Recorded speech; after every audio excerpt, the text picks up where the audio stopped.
warahmatullahi wabarakatuh. Perkenalkan, nama saya Kika Nur Alisya dengan NPM 0942231137 dari Program Studi Psikologi Angkatan 2023 Fakultas Kedokteran Universitas Khairun. Tujuan saya membuat video ini ialah untuk memenuhi tugas remedial mata kuliah Teori Kepribadian yang diampu oleh Ibu Amalia SJKR, SPSI, MPSI, Psikolog.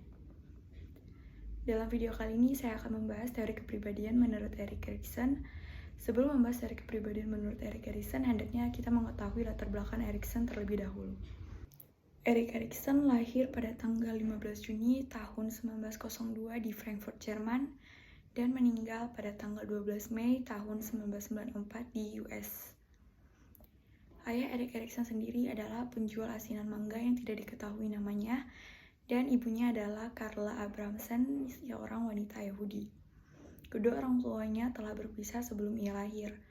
Erikson sendiri diketahui telah memberikan sumbangan yang penting di dalam dunia psikologi, salah satunya itu tentang teorinya mengenai 8 tahapan perkembangan kepribadian menurut Erik Erikson.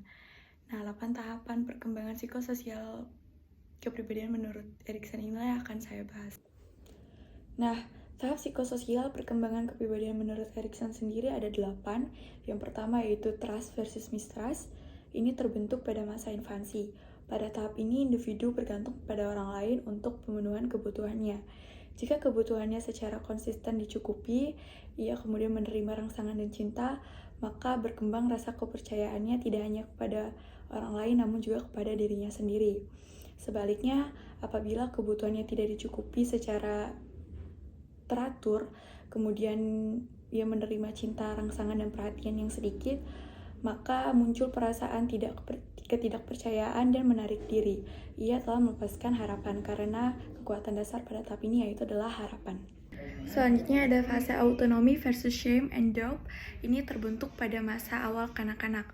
Pada fase ini, individu berusaha untuk menguasai lingkungan fisik sekaligus menjaga self-esteem-nya. Apabila berhasil mengontrol tubuhnya sendiri atau dirinya sendiri, maka akan ada rasa bangga terhadap dirinya sendiri.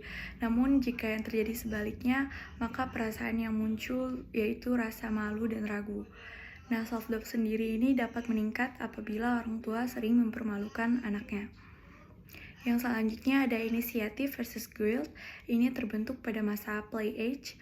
Pada fase ini, individu mengembangkan kemampuan bahasa, rasa ingin tahu, gerakan tubuh, imajinasi, dan kemampuannya untuk menentukan tujuan.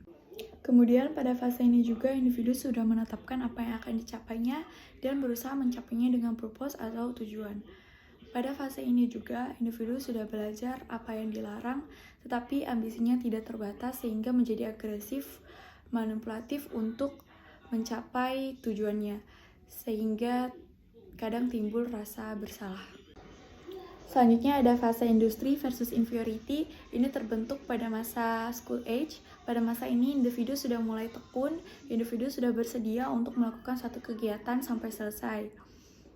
Dunia individu sangat luas, dapat dilihat dari tekanan baru di luar rumah, sehingga ini bisa saja seringkali memunculkan perasaan inferiority dari kekurangannya jika individu putus asa terhadap keterampilan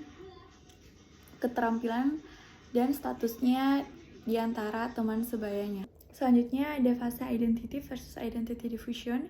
Ini terbentuk pada masa awal remaja. Pada masa ini, individu sudah mulai mengembangkan identitas dirinya dan sudah mulai memperhatikan penampilan, pemujaan idola, dan ideologinya. Bahaya atau konflik yang sering kali terjadi pada masa pengembangan identitas diri ini yaitu terjadinya role confusion, terutama pada identitas seksual dan pekerjaan. Nah, dalam fase identitas ini ada 2 identitas, yaitu identitas positif dan negatif. Identitas positif ini adalah apa yang kita inginkan dan kita percayai, sedangkan yang negatif adalah yang tidak kita inginkan dan tidak ingin kita percayai. Selanjutnya ada fase intimasi versus isolation. Ini terbentuk pada masa young adult. Pada fase ini individu dituntut untuk menyesuaikan diri dengan identitas orang lain tanpa takut kehilangan identitas diri kita, atau kita sebut saja kita dituntut untuk bisa menjalin keintiman dengan orang lain.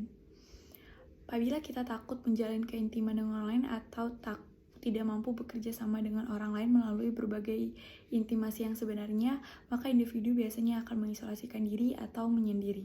Baik, selanjutnya ada fase generativity versus stagnation. Ini terbentuk pada masa adulthood. Pada masa atau fase ini, individu sudah mulai terlibat aktif dan langsung dalam mengajari dan membimbing generasi selanjutnya. Apabila individu gagal dalam membina generasi selanjutnya, maka akan terjadi regresi ke tahap pseudo-intimasi, di mana dia akan memanjakan dirinya sendiri seperti anak kecil.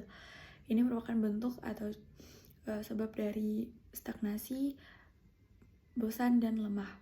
Pada fase ini, care atau kepedulian bukan suatu tugas, melainkan keinginan yang muncul secara alami pada konflik generativity dan stagnation. Selanjutnya, tahap atau fase yang paling terakhir yaitu fase integrity versus despair. Fase ini terbentuk pada masa maturity.